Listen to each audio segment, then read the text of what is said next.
벗으라. 선 곳은 거룩하니라. 여호수아가 그대로 행하니라. 네. 오늘 이 연합예배에 함께 오신 여러분들 환영합니다. 준비하느라 많이 했는데 좀 미흡한 점이 있는 걸 양해해 주시고, 원래는 계획은 우리 앞에 우리 교인들 앉고 그리고 이제 편하시게 이렇게 뒤쪽에 하려고 했는데, 우리 성도들이 지금 밖에 다 나가서 안내하고 봉사가 하니까 역전이 되었어요. 감사합니다. 자리가 이제 앞이나 뒤나 혹은 또 좀 불편함이 있더라도, 또 원래 익숙하지 않던 의자라고 해서 좀 어려움이 있다 하더라도 지금 그게 중요한 게 아니니까, 그건 뭐 1시간만 드리고 끝나는 겁니다. 그게 중요한 게 아니라 더 중요한 게 있으니 더 중요한 걸 보려고 우리가 나아가는 것입니다. 그러니 몸의 불편함 혹은 자리의 어떤 어색함 그런 거에 개의치 마시고 오늘 말씀 속에서 함께 은혜 받으시는 저와 여러분 되시길 축원합니다. 우리 한번 기도하고 말씀을 증거하겠습니다.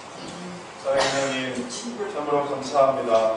저희들을 불러 모아 주시고 창세전에 저희들의 구원을 예정해 주시고 이제 구원하여 주시고 이제 우리들을 교회로 불러 모아 주셔서 하나님 나라를 예비하게 하셨사오니 감사드립니다. 정말 이곳이 슬기로운 5처녀가 등잔을 예비하는 곳임을 알게 해주시고, 또 이곳이 우리가 영원토록 살 곳이 아니라 이제 곧 얼마 있지 아니하면 주님의 나라를 향해 또 한 걸음 한 걸음 나아갈 것을 우리가 믿고 의지하게 해 주옵소서. 주님, 이제 자리에 앉아 주의 말씀을 잠깐 듣기를 원하옵나이다. 정말 예수님께서 들판으로 혹은 바다로 혹은 산으로 사람들을 데리고 다니시며 그들이 앉는 곳이 때로는 돌이고 잔디밭이고 혹은 백사장이고 그랬을지라도 그들이 듣는 그것에 기뻐하며 마음이 열리고 주님을 바라볼 수 있었던 것처럼 이 시간 이 장소에서 우리가 하나님 바라볼 때 귀한 것 얻을 수 있도록 축복해 주시옵소서. 주께서 이 모든 시간을 예비하시고 또 이 시간 좌정하여 주신 줄을 믿사오니 주께서 예비하신 모든 신뢰한 것으로 더하여 주옵소서. 믿고 의지하오며 예수님 이름으로 기도드렸사옵나이다. 아멘. 오늘 성경 말씀에서 여호수아는 여리고로 가고 있습니다. 그는 혼자서 나아가고 있는 것이 아니라 온 백성을 이끌고 여리고로 가고 있습니다. 그가 온 백성을 이끌고 여리고로 가고 있는 것은 이제 가나안을 정복하기에 되었기 때문에 그런 것입니다. 그렇게까지 되는데 40년이 걸렸습니다. 이전 세대는 한 번 도전했으나 그들은 실패했습니다. 목전에 가서 돌아버렸습니다. 돌이켰습니다. 그냥 가나안으로 들어가면 됐었는데, 40여 년 전의 얘기죠. 가나안으로 들어가면 됐는데 그들은 들어갈 수가 없었습니다. 왜냐하면 무서웠기 때문에 그렇습니다. 거기에는 아낙 자손들이 있다. 우리가 그 덩치를 감당할 수가 없어요. 비록 그 포도의 크기는 너무나 크고 그 과실은 너무나 풍성하고 그 땅은 너무나 좋아 보였으나, 그러나 거기에는 아낙 자손이 있기 때문에 우리는 들어갈 수 없어. 그리고 황당하게도 돌아왔던 길을 되돌아갈 생각을 했습니다. 부모 세대는 그래서 실패했습니다. 그래서 그들이 얻은 것은 무엇입니까? 정말 애국으로 갈 수 있었을까요? 아니요. 하나님께서 그것에 진노하셨습니다. 어떻게 빼어왔는데, 애국에서 어떤 일을 가지고 빼왔는데, 애국에서 이스라엘 백성들을 꺼내오기 위해서 주님은 10가지 재앙을 부으셨습니다. 때로는 그들의 생명까지도 취하셨습니다. 애국의 군대까지도 다 죽이셨습니다. 그렇게 해서 이스라엘 백성을 빼왔는데, 지금 이스라엘 백성들은 아낙 자손이 크다, 못 들어가겠다는 거예요. 이게 하나님의 뜻인데 들어갔었어야만 했는데, 근데 그들은 돌이키고 나왔습니다. 그래서 결국 그들이 얻은 것은 무엇일까요? 애국으로도 못 가고 광야 생활을 해야만 했습니다. 그게 40여 년 전 얘기입니다. 그래서 그때 그들이 40일을 정탐을 했는데 40일을 40년으로 환산했습니다. 저희가 40년 동안 광야에 있어 하라. 그리고 부모 세대는 광야에서 죽었습니다. 거기서 애들이 태어납니다. 거기서 자녀가 자랐습니다. 거기서 임신을 하고 거기서 출산을 하고, 그래서 광야 생활 속에서 이제 똑같이 이스라엘의 민족의 수가 유지된 거예요. 부모는 다 죽고 이제 자녀들이 되었습니다. 그리고 이 자녀들이 이제 두 번째 가나안으로 도전하는 것입니다. 여호수아는 바로 그 두 번째 자라난 자녀들의 수장이었습니다. 그리고 그는 이제 여리고로 가고 있습니다. 이 여리고로 가는 길은 정말 감격스러운 길입니다. 왜냐하면 이제 이 자녀들은 두려워하지 않았기 때문에 그렇습니다. 원래 애국을 본 적이 없어요. 다 방해에서 태어났습니다. 그리고 눈앞에 가난이 있습니다. 정착해야만 해요. 더 이상 방해에서 천막을 세우고 옮기고 이 일을 그들은 더 이상 할 수 없었습니다. 이제 죽으면 죽으리라. 우리가 죽든지 너희가 죽든지 이제 우리가 이 일을 하겠다. 하나님 우리를 도와주십시오. 네, 그들이 아무것도 두려워하지 않고 이제 가나안으로 들어갔습니다. 놀랍게도 그들이 요단을 건널 때 요단강이 말라붙었습니다.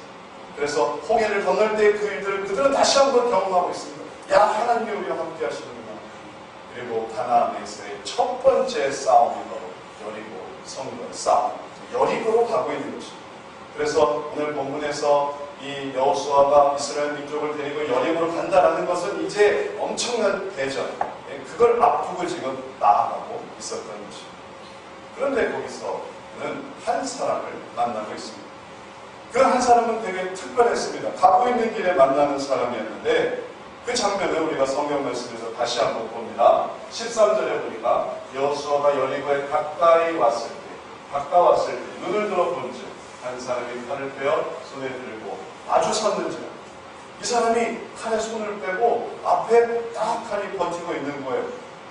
한 사람. 그리고 서 있는 것입니다. 도대체 이 사람은 지금 우리가 지금 여리고로 전쟁을 하러 가는데 왜 혼자서 서 있을까요? 그리고 칼을 들고 서 있는 모습이 예사롭지 않았습니다. 이 사람이 도대체 왜 여기 서 있는가? 그리고 그는 도대체 누구인가? 궁금하지 않을 수 없었습니다. 정말 중요한 것은 이겁니다. 그가 적군인가? 아군인가? 지금 우리가 전쟁을 향해 지금 한 걸음 나아가고 있는 앞에 칼을 서고 칼을 들고 서 있는 이 사람 적군인가? 아군. 그래서 여호수아는 그 한 사람에게 물어봤습니다. 여호수아가 나아가서 그에게 묻되 너는 우리를 위하느냐 대적을 위하느냐. 이제 그 전쟁을 할 거란 말이야. 근데 그럼 너는 누구냐? 너는 어디서 왔는지 보다 너는 지금 누구 편이냐? 너는 적군이냐 아군이냐? 그것을 궁금하게 하겠고 그리고 그것을 여호수아는 물었습니다. 이 한 사람은 대답합니다. 뭐라고 대답하냐면 14절에 그가 그러되 아니라 나는 여호와의 군대 장관으로 이제 왔느니라. 너무나 감사하게도 그는 여호와의 군대 장관이었습니다. 그는 사람이 아닌 거예요. 요즘에 아주 웃기는 그런 드라마 프로그램이 있죠. 사람이 아닌 분이다. 그게 사람이 아니었어요. 그는 누구였습니까? 천사. 여호와의 군대 장관.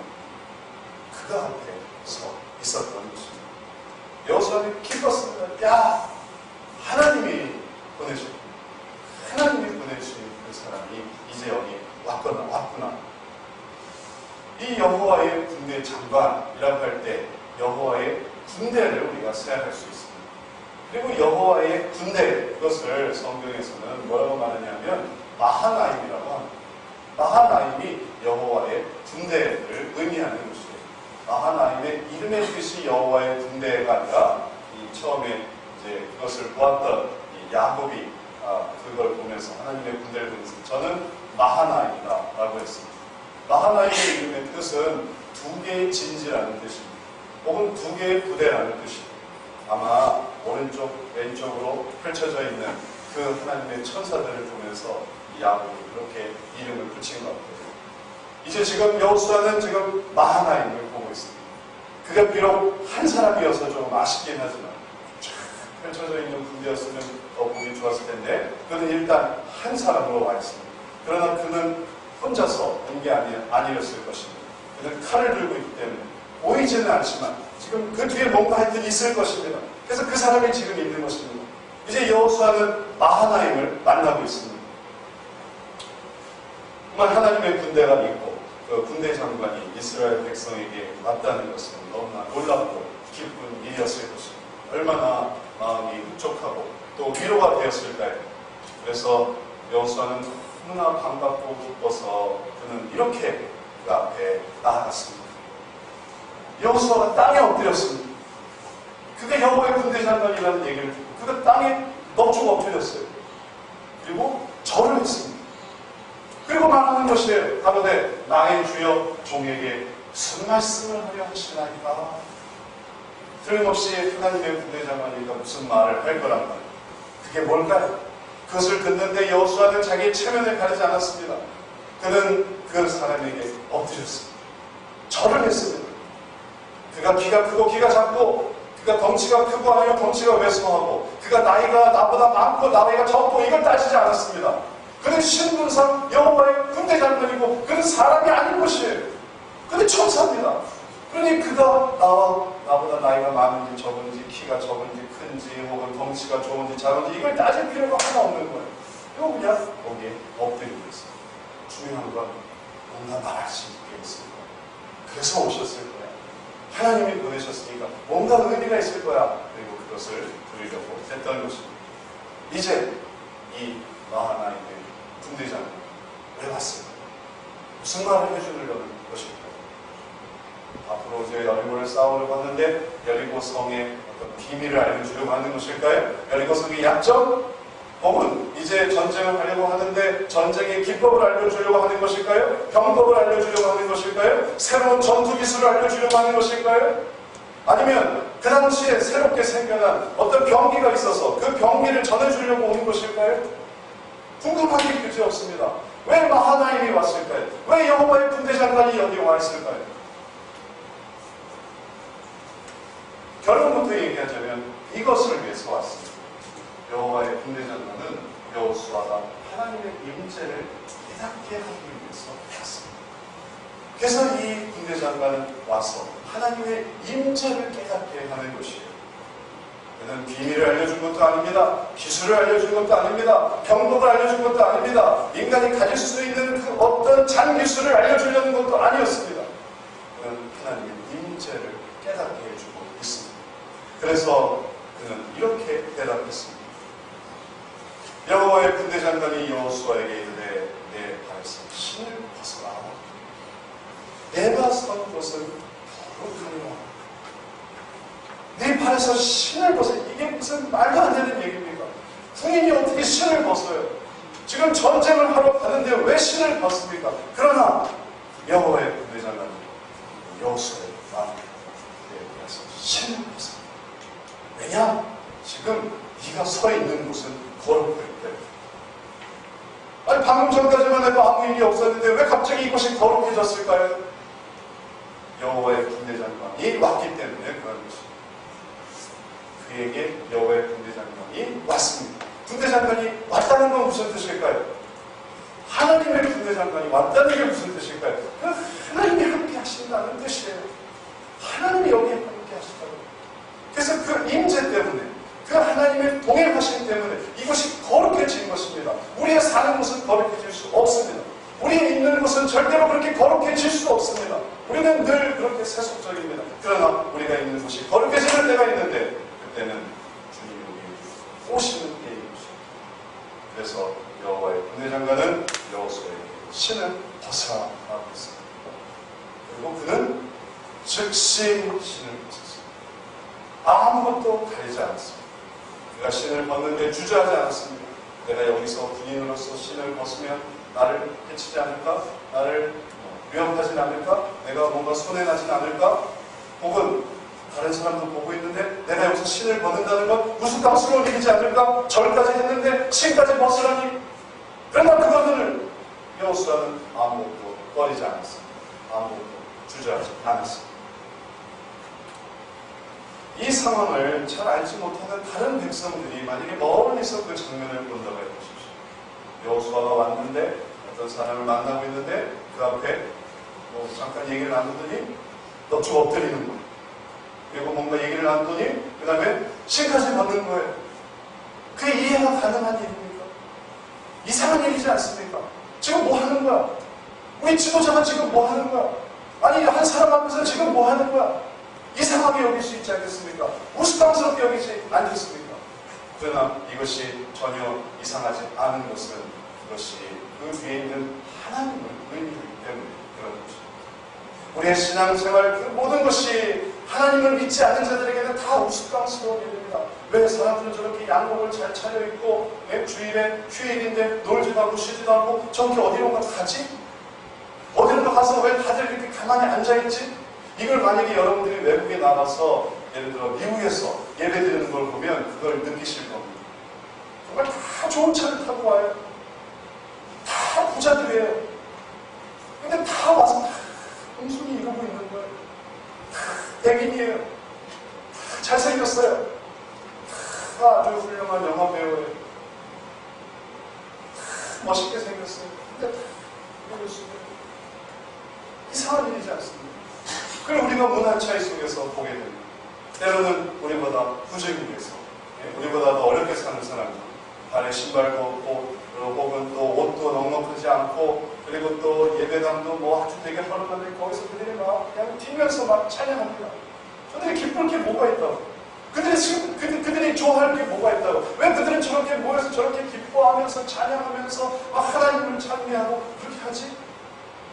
하나님을 생각하지 않고 만약에 보이는 그대로만 생각한다면 이것은 우스꽝스럽기 그지없습니다.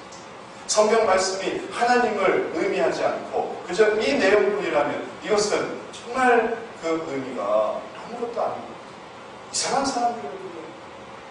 그러나 하나님을 이제 본다. 그 뒤에 정말 하나님이 계신다는 것을 깨닫는다. 이거는 하나도 이상하지 않아요. 하나도 불편한 게 아닙니다. 왜냐하면 그들은 지금 뭘 하고 있냐면 하나님을 만나고 있기 때문에 우리의 예배를 받으시는 하나님, 우리의 예배를 받아주시는 하나님이 우리들을 얼마나 사랑하시는지 여러분들이 깨닫는다면 우리가 나오는 이 모든 한 걸음 한 걸음은 절대로 헛되지 않습니다. 이 한 걸음 한 걸음 속에서 우리에게 얼마나 주님께서 사랑하시고 붙들어주시고 우리에게 오래전 이루셨던 구원을 지금도 이루어주시고 우리에게 속삭여주시면서 내가 너와 함께하리라, 내가 너가 죽을 때까지 죽은 다음에도 네가 나와 함께하리라 하는 것을 알려주신다는 것을 깨닫는다.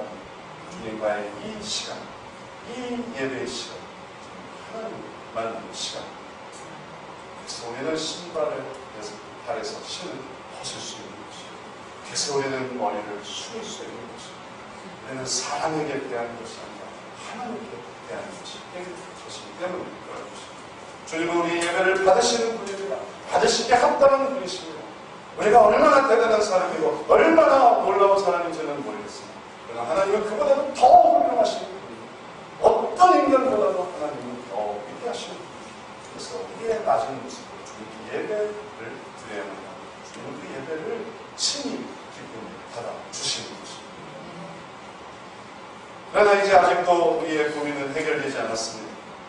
도대체 왜 오신 것입니까? 임재 알았습니다. 그럼 이제 왜 오시는 것입니까? 하나님은 왜 군대장관을 보내주시는 것입니까?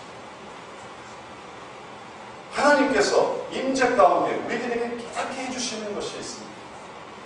하나님께서는 여호수아가 여리고를 정복하는 데 집중하게 하시는 것입니다. 지금의 목표는 여리고, 그들이 가고자 했던 여리고 성입니다. 하나님의 임재는 그것을 붙들어주고 그것을 강하게 해서 그것을 마침내 이루게 하려는 것에 있는 것이었습니다. 그래서 그 모든 임재가 일어나고 그 모든 예배가 생겨나고 그 모든 은혜를 나누는 것입니다. 이스라엘에게 여리고는 특별한 의미였습니다. 하나님에게 그것은 특별한 의미이기도 했습니다. 이스라엘은 그저 살 곳을 얻는 것이고 정착할 곳을 얻는 것이었죠. 하나님께는 그보다 더 큰 의미가 있습니다. 그것은 약속을 이루는 것이었어요. 그 약속이 무엇인지 아십니까? 아브라함하고도 약속을 했어요. 이삭하고도 약속을 했습니다. 야곱하고도 약속을 했어요. 그리고 요셉하고도 약속을 했습니다. 너희의 자손들이 마침내 가나안에 들어갈 것이다. 그들이 약속 가운데 죽었습니다. 믿고 죽었습니다. 믿고 그들의 자신들의 뼈를 애굽에 묻지 않고 가나안에 묻었습니다. 그들의 뼈는 다 가나안에 있습니다. 근데 그 자녀들은 아직 가나안에 들어가지 못하고 있습니다. 그래서 하나님은 그 일을 이루려고 하시는 것입니다. 그저 40년 된 이스라엘 백성들은 이해하지 못할 것이요. 이게 몇 년 된 약속입니다. 이 약속이 몇 년 된 약속입니다. 그것은 450년 더 됐습니다. 오래전 약속이 하나님이 그것을 이루기를 원하시는 것입니다. 그리고 그 땅에 주님을 알지 못하는 아낙 자손들로 그득하게, 주님을 믿지 아니하고 이방 신들을 섬기는 것으로 아주 정신이 팔려있는 그 가난한 민족으로 그득하게 되지 않고 그곳에 하나님의 백성을 심기를 원하셨습니다. 이게 하나님의 원하셨던 일입니다. 그러니 그들은 그들이 좋아서일 뿐만 아니라 하나님의 뜻을 따라서 그것을 해야만 했습니다. 그래서 그들이 이제 해보다가 안 되면 그만두게 하지 않도록 하나님께서는 함께 하시는 것입니다. 내가 너희들과 함께하니 너희들은 피곤하지 않다. 내가 너희들을 돕고 있으니 너희들은 반드시 그곳에 들어가라. 그 하나님의 임재를 깨닫게 하기 위해서 그렇게 나타나셨던 것이고 그것을 이룰 수 있도록 주시는 것입니다. 그런데 하나님은 이때만 나타나신 것이 아니었습니다. 마하나임은 이 여호수아에게만 나타난 게 아니었습니다. 더 구체적인 장면이 좀 더 거슬러 가면 창세기 32장에 나타납니다. 야곱도 마하나임을 만났습니다. 창세기 32장 1절 말씀에 있는데 야곱이 그 길을 진행하더니 하나님의 사자들이 그를 만난지라. 사실 이 이름을 붙인 사람이 야곱이었습니다. 야곱이 그들을 볼 때 이르기를 이는 하나님의 군대라 하고 그 땅 이름을 마하나임이라 하였더라. 그 땅을 마하나임이라고 했어요. 그들을 마하나임이라고 불렀습니다. 처음 만난 사람이 야곱이었어요. 야곱은 왜 마하나임을 만났을까요? 그는 지금 누구를 만나러 가고 있었습니까? 그는 에서예요. 야곱에게 있어서 에서는 정말 어려운 존재였습니다. 자기의 형이었어요. 그러나 내가 그 형의 직분을 빼앗았습니다. 그래서 그 형은 나를 죽이려고 했어요. 그래서 타향살이 갈대아로 위해서 삼촌 라반의 집에서 오랜 기간 살면서 물질을 모으고 결혼도 했고 그리고 자기의 집을 꾸렸습니다. 그러나 이제 더 이상 갈대아 위에서는 살 수가 없었어요. 이제 다시 가나안으로 갑니다. 그러나 예전에 그 에서를 생각할 때 이 에서는 넘기 힘든 벽이었어요. 야곱에게 있어서 에서는 반드시 넘어야 하는 성이기도 했습니다. 마치 어려웠었죠. 그런데 그 에서에게로 나아갈 때 하나님을 만났습니다. 하나님의 군대를 만났습니다. 그것이 그의 마음이 얼마나 위로가 되었을지를 생각해 보십시오. 야곱은 땅을 찾아가는 게 아니고요. 그는 극복해야 될 사람이 있었어요. 그런데 그 극복하기에는 그 자신의 힘이 너무나 약했어요. 그래서 하나님의 도우심이 필요했는데 하나님은 그를 도우셨습니다. 하나님의 군대와 함께 하셨어요. 그때 야곱은 힘을 얻었습니다. 비록 에서가 나를 죽이지 않아 내가 그 앞에서 죽으리라. 내가 그를 대항할 힘이 없지만 내가 그 앞에서 나아가리라. 그는 도망가지 않았습니다. 마침내 마하나임의 도우심을 배웁니다. 하나님의 함께 하심을 이 힘을 얻습니다. 이제 두려움을 이기고 미움을 이기고 분노를 이기고 나아갔습니다. 마침내 에서를 만났어요. 에서는 어떻게 했을까요? 다가와서 안는 거예요. 에서가 나를 보고 안으면서 우는 것인데 그리라고 상상했을까요? 오늘 때릴 줄 알았어요. 오늘 죽일 줄 알았어요. 그냥 찾아갔을 때 이렇게 나를 안아줄 줄 알았어요. 야곱은 거기서 자기의 마음을 녹아냅니다. 그래서 결국 두 형제가 함께 잡고 울기 시작했어요. 에서대로 울고 야곱대로 울고 다들 막 긴장하고 걱정하고 고민하다가 이렇게 됐다니 너무나 기뻐서 그냥 울었습니다. 하나님이 나타나는 야곱에게 그가 극복해야 할 사람이었기 때문에 그런 것입니다. 그것을 극복하기 위해서 하나님은 함께 하셨고 그리고 그를 보내었습니다. 혼자 보내냐 같이 보냈습니다. 내가 너무 함께하는 걱정하지 마라. 이길 수 있을 것이다. 그리고 나 안았어요. 그를 버리지 않았어요. 그를 안았어요. 그리고 야곱은 마음을 의를 알았습니다. 이제 하나님께서 이스라엘 백성에게 그리고 그 리더였던 여호수아에게 왜 마하나임을 보여주는가를 상상해 보십시오. 여리고를 극복해야만 해요. 극복해도 되고 안 해도 되고 하는 문제가 아닙니다.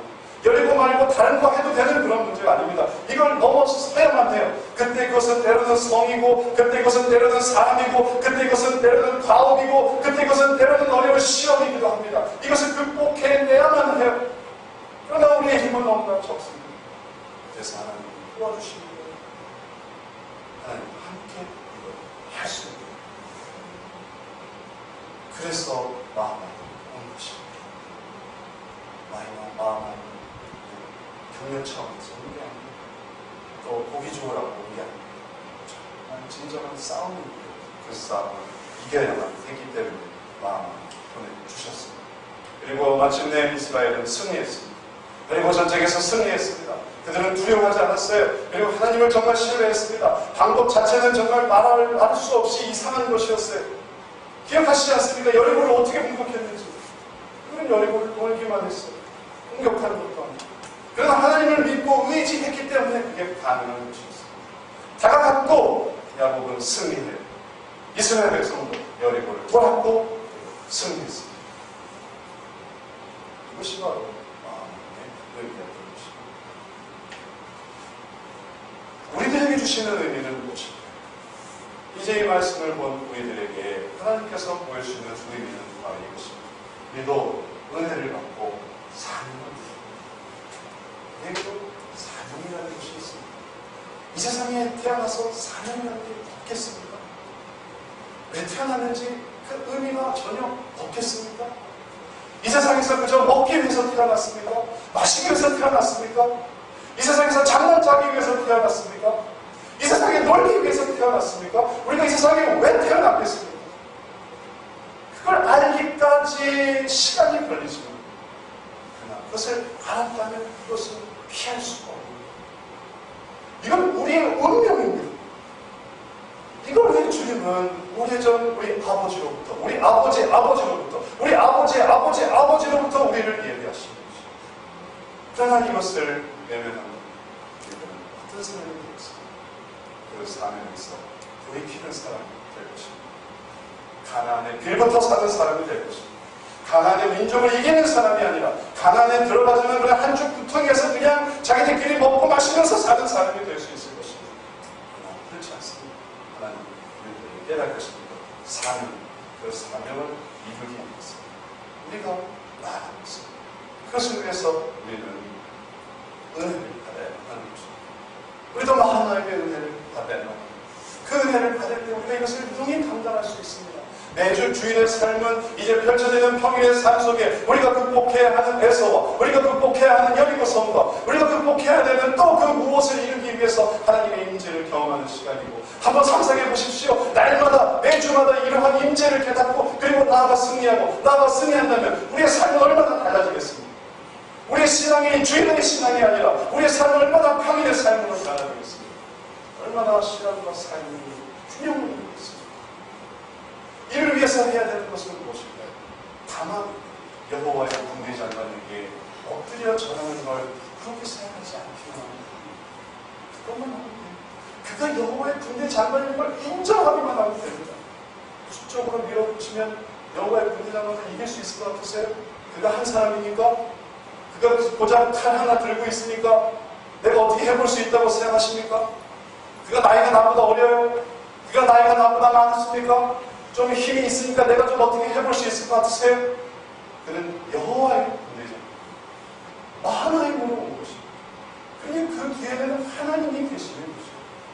그래서 우리가 그것을 믿고 나아가 그 앞에 엎드려 절하면 그러면 그 말을 듣는 거예요. 말 듣지 않고 이거 한 사람 있네, 칼 들고 있네, 위험하다, 제거해버리자 했으면 그 해주는 말을 들을 수 있었겠습니다. 이제 우리가 그 앞에 할 수 있으면 그가 하는 말을 듣게 되는 것입니다. 그가 해주는 말은 무엇일까요? 임재에 관한 것이었어요. 기술에 관한, 정보에 관한, 첩보에 관한 얘기가 아니라 하나님의 임재에 관한 것이었고 정말 그것은 더 중요한 얘기였어요. 이렇게 하시는 건 하나님이십니다. 이 모든 걸 이루시는 건 하나님이시란 말이에요. 우리는 거대한 하나님의 계획과 움직임 속에서 움직여 나가고 있는 것이기 때문에 그걸 깨달았다는 건 우리의 생각과 우리의 마음을 다르게 그냥 새롭게 하는 것입니다. 그리고 임재를 깨달았을 때 우리는 바리새 신을 벗을 수가 있는 거예요. 불편하죠? 전투와 끈을 만약에 벗는다고 해보십시오. 바리새 신을 벗으라고 군인들한테 말하면 군인들이 임재도 좋고 다 좋은데 귀찮아질 수 있습니다. 바리새 신 안 벗고 하면 안 될까요? 기억하려고 하지 않겠어요? 그러나 그것을 불편해하지 않으면 그러면 이루어지 임재를 깨달을 때 그들의 그 변화한 마음, 그들이 그 순종의 마음 속에 그들은 더 큰 순종도 나아갈 수 있는 거예요. 치할 때 치고 그만할 때 그만하고 정말 하나님의 은혜가 이게 짝짝짝짝 이루어지는 거야. 하나님의 뜻대로 움직이는 놀라운 하나님의 백성 그 군대 되는 것입니다. 또 뭐만 안 하면 될까요?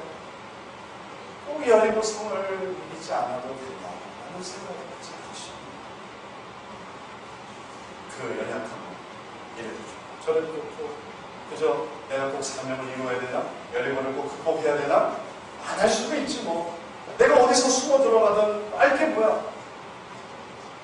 그러나 그런 생각이 결국 하나님께서 이루고자 하시는 그 축복, 하나님이 이루고자 하시는 그 평안, 하나님이 이루고자 하시는 승리를 스스로 덧차는 것입니다. 야곱에서를 평생 도망 다녔으면 그는 어떤 삶을 살았을까? 평생 떠돌이를 살았을 것입니다. 이스라엘 백성이 가나안으로 진격하지 않았다면, 여리고에 대하여 싸우지 않았다면 그들은 어떻게 되었을까요? 평생 가나안에서 살았을 것입니다. 이제 그런 마음을 버리고 하나님이 주시는 그 목표를 가지고, 하나님이 주시는 그 겸손을 가지고, 하나님이 주시는 그 순종을 가지고 나아갈 때 정말로 하나님 주신 은혜로 나아갈 수 있습니다. 우리는 우리의 삶 속에서 바로 이러한 일을 깨달아야 되겠습니다. 우리가 오늘 이 시간 이렇게 함께 모인 것도 하나님의 그 은혜를 사모하기 위해서 그런 것입니다. 표면적으로는 어떻게 보일지 모르겠습니다. 다른 사람들이 어떻게 생각할지 모르겠습니다. 저도 이전에 저희 교회도 합병을 생각하고 또 준비했던 경험이 있어서 이 의미가 어떤 의미인지를 정말 너무나 잘 알고 있습니다. 그리고 우리는 그때 실패했습니다. 왜 실패했냐면 이게 하나님의 뜻인가 아닌가를 계속 가다 보니까 어떤 중요한 부분에서 하나님의 뜻이 아니구나라는 것을 깨닫게 되었습니다. 그래서 우리는 아무것도 아까워하지 않았습니다. 그 당시에 우리는 합병이 필요했습니다. 꼭 해야만 했었어요. 그러나 어느 순간 이게 하나님의 뜻이 아니구나라는 그 생각이 들었을 때 합병이 필요한 우리의 필요도 있었지만 그러나 하나님의 뜻이 더 중요했기 때문에 중단했습니다. 정말 이 움직이는 가운데 하나님의 뜻이란 얼마나 중요한 일인지 이제 다시 이 합병과 연합의 일들을 생각할 때 이게 하나님의 뜻인지 아닌지가 정말로 중요한 것이고 거기에 집중하지 않는다면 거기에 인도함을 받지 않는다면 우리는 또 다른 연약함에 빠질 수도 있을 것입니다. 그때 안 하게 된 건 오히려 우리 교회도 잘 내리고 있어요. 엄청난 일들이 기다리고 있어요. 그것을 공연할 수 있었어요. 이제 나아가고 혹은 중단하고 이 모든 것은 하나님의 뜻 가운데 이루어지는 것이고 그것을 깨달을 때 우리는 마하나임의 주님 그리고 마하나임을 통해 나타나는 놀라운 승리로 담대히 나아갈 수 있을 것입니다. 마지막 한 가지 예화를 드리고 말씀을 마치려고 합니다. 오래전에 한 이집트 군대가 아프리카 북부, 동북부, 수단 근처에 있는 누비안 지역을 점령하고 났을 때 누비안 사막이 이렇게 되어 있습니다. 이 지역을 이 이집트의 군대가 점령하면서 나아가고 있을 때 한 부대가 전멸을 당한 일이 있었습니다. 부대 전체가 다 전멸을 당했어요. 그리고 그 일을 조사해보니까 왜 전면하게 됐는가 알아보니까 이런 일이 일어났죠. 이 부대가 아랍 사람을 안내인으로 세워서 목적지로 가고 있었습니다. 진행하다가 보니까 이쪽에 호수가 보이는 거예요. 사막 지역에서 생겨나는 바로 그 신기루 현상이었어요. 그 신기루를 보기 시작했습니다. 군인들이 다 그것을 보기 시작했어요. 그리고 이 아랍 안내인이 물었습니다. 저기 호수가 있다고. 처음으로 겪는 사막 지역과 그리고 처음 보는 신기루에 그들은 이게 정말 환상이 아닌 현실이라고 믿어 의심치 않았습니다. 그러니까 저리로 가자고. 지금 목마르고 힘들고 괴롭다고. 그러나 안내인은 거절했습니다. 신기루, 환상이에요. 그런 환상을 향해 나아가지 마십시오. 제가 길을 알고 있으니 저만 따라오십시오. 하고 그 길을 재촉했어요. 군인들은 화가 나기 시작했어요. 우리가 고용한 안내인인데 우리 말을 들어야지. 자기가 뭘 한다고 우리가 가자고 하면 가줘야지 왜 그걸 가지 말라고 해. 얘들이 안내인을 죽여버렸어요. 그리고 자기들끼리 그 호수를 찾아 떠나기 시작했어요. 거기 가서 물만 마시면 개운할 것 같았어요. 거기서 그 물만 마시면 살 것 같았습니다. 그러나 가도 물이 안 나옵니다. 보이긴 하는데 다 갈 수가 없는 거예요. 왜냐하면 그것은 환상이기 때문에. 태양은 뜨거워지고 길을 잃었고 그리고 한 사람씩 쓰러지기 시작했습니다. 아무도 그 상황을 어떻게 조치할 수가 없었습니다. 결국 전부 전무했던 것입니다. 이 이야기가 우리들에게 보여주는 중요한 것은 우리들은 정말 하나님의 인도하심을 따라 내 마하나임을 보내주고 그 마하나임을 바라보게 하는 그 승리가 무엇인가 생각해야 할 것입니다. 그러지 않고 우리도 환상 가운데 내 생각 가운데 내 형편 가운데 다른 것을 생각한다면 우리도 길을 잃어버릴 것입니다. 그러나 우리가 정말 하나님을 신뢰하고 하나님은 선한 하나님입니다. 하나님은 우리의 길을 인도하시오. 지금도 그랬고 전에도 그랬고 앞으로도 그럴 것이야. 그렇게 인도한다면 우리들은 아무도 길을 잃지 않을 것입니다. 길을 잃지 않을 뿐만 아니라 승리할 것입니다. 그 승리로 우리를 주님께서 이끌어 주실 것입니다. 우리 함께 말씀을 나누시는 여러분, 우리가 하나님께 예배를 드립니다. 하나님을 바라봅시다. 하나님의 그 선하심을 믿고 의지합시다. 그리고 그 따라가시는 인도하시는 길로 나아갑시다. 그것에 하나님은 기다리고 계시고 그것에 하나님은 예비하고 계시고 그것에서 하나님은 우리를 만나 주실 것입니다. 이러한 대로 채워주시는 우리 모든 성도님 되시기를 축원합니다. 기도하겠습니다. 사랑하는 하나님, 이 시간 저희들과 함께 하심을 감사드립니다. 우리들에게 찾아오시는 주님이 임재를 만드십니다. 주님, 이제 우리가 마음을 열어 주의 임재를 받아들이기를 원합니다. 그 인도하심 속에서 우리가 경험히 우리 앞에 놓인 싸움을 바라보게 하여 주옵소서. 우리의 싸움의 대상은 정말 혈과 육에 관한 것이 아니고 공중의 권세와 또 그 악한 영들에 대한 것임을 기억하게 하시고 그 싸움을 싸우기 위해서 더욱 하나님의 인도함을 받아 하나 되어 하나님의 일을 이루어 나갈 수 있도록 축복해 주옵소서. 그 인도하심은 참으로 넓고 그 인도하심은 참으로 아름답고 그 인도하심은 참으로 지혜로우셔서 우리의 모든 걱정과 근심을 다 해소해 주실 것입니다. 이렇게 담대히 나아가는 귀한 모든 성도님들께도 주께서 붙잡아 주시옵소서. 의탁하오며 예수 그리스도의 이름으로 기도드렸사옵나이다. 아멘. 다 같이